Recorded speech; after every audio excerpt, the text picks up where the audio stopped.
முத்து விளைவித்து மூன்று கடல் சூழ்ந்திருக்கும் தென்னகத்தில் அன்றும் இன்றும் என்றும் இளமை மாறாத இருக்கும் என்னுடைய தமிழுக்கும் என்னுடைய தமிழ் தாய்க்கும் என்னுடைய பணிவார்ந்த வணக்கங்கள்.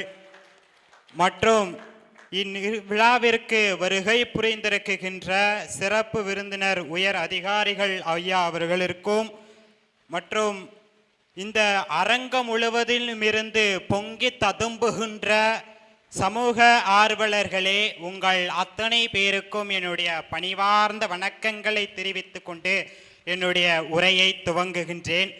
இந்த விழாவினிலே பார்க்கின்ற பொழுது சென்று ஏதோ நட்சத்திரங்களை மின்னுவதற்போல இந்த அழகான வானவில்லுக்கு வளைகாப்பு சூட்டுகிற வசந்த காலத்தில் நாம் இங்கே கூடியிருக்கின்றோம்.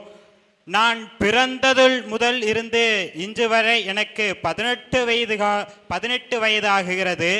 நாம் ஏன் பிறந்தோம், எதற்கு பிறந்தோம், தன் நலத்தை பாதுகாக்க வேண்டும் என்ற ஒரு நிலை இருக்கின்ற பொழுது, தம் நலம் என்பது சுயநலம், பிறர் மீது பாதுகாப்பது, பிறருக்கு உதவி செய்வது, அங்கே இருக்கிறது பொதுநலம். அப்பொழுதுதான் நாமும் வளர்கிறோம், நாடும் வளர்கிறது என்பதை நான் புரிந்து கொண்டேன். அது புரிந்து கொண்டதற்கு முக்கிய காரணமாக இருந்தது நம்மளுடைய போலீஸ் பப்ளிக் கலெக்டர் ஐயா திரு தியாகராஜன் அவர்களின் மூலமாகத்தான் இதை நான் புரிந்து கொண்டேன். அவர் மாதந்தோறும் ஏதாவது 2 அல்லது 3 கல்லூரிகளுக்கு அவர் செல்லுவார். அப்பொழுது என்னையும் உடன் அழைத்து செல்லுவார்.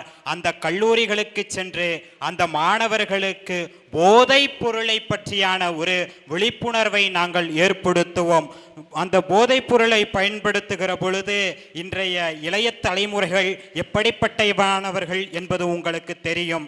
டே நண்பா, சகோதரா, இதை செய்யாதரா கண்ணு அப்படின்னு சொன்னா கேட்டுடுவாங்களா? கிடையவே கிடையாது.